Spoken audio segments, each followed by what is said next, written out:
নমস্কার বন্ধুরা, ভোট গণনার কাজে স্কুলের শিক্ষক শিক্ষিকাদের কাউন্টিং এজেন্ট হিসেবে নিয়োগ করা যাবে না। বৃহস্পতিবার এই মর্মে নির্দেশিকা জারি করেছে নির্বাচন কমিশন। নির্দেশিকা কমিশন জানিয়েছে, রাজ্যের কোনো সরকারি এবং সরকার পোষিত স্কুলে কর্মরত শিক্ষকদের, সে স্থায়ী হোক বা অস্থায়ী, যে কোনো শিক্ষকের ক্ষেত্রেই এই নির্দেশ প্রযোজ্য হবে। আগামী মঙ্গলবার 4 জুন হবে ভোট গণনা। কমিশনের নিয়ম অনুযায়ী শুধু শিক্ষক নয়, কোনো সরকারি কর্মচারীকেই কাউন্টিং এজেন্ট হিসাবে নিয়োগ করা যায় না।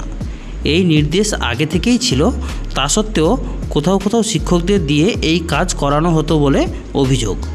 কমিশন তাই নতুন করে নির্দেশিকা জারি করে সেই বিষয়টি আরও একবার স্পষ্ট করে দিল। নির্বাচন কমিশনের নিয়ম অনুযায়ী ভোট গণনার সময় সংশ্লিষ্ট কেন্দ্রের রিটার্নিং অফিসারের তত্ত্বাবধানে এবং নির্দেশে প্রার্থীদের উপস্থিতিতে গণনার কাজ চলে। কিন্তু একাধিক জায়গায় গণনার কাজ হওয়ার কারণে প্রার্থীর একার পক্ষে সর্বত্র একই সময়ে উপস্থিত থাকা সম্ভব হয় না। সেই কারণে তারা নিজেদের পক্ষে কাউন্টিং এজেন্ট নিয়োগ করে থাকেন। ওই এজেন্টরা প্রার্থীর হয়ে নির্দিষ্ট গণনা কেন্দ্রে ভোট গণনার কাজ পর্যবেক্ষণ করে থাকেন। অর্থাৎ যে কোনো গণনা কেন্দ্রে কাউন্টিং এজেন্ট হলেন সংশ্লিষ্ট কেন্দ্রের প্রার্থীর প্রতিনিধি। এই কাজে কোনো সরকারি কর্মী থাকলে তাদের নিরপেক্ষতা নিয়ে প্রশ্ন উঠতে পারে। এবারে যাতে সেই সমস্যা না হয়, সেই জন্যই কমিশন নতুন করে এই নির্দেশ জারি করলো বলে ওয়াকিবহাল মহলের ধারণা।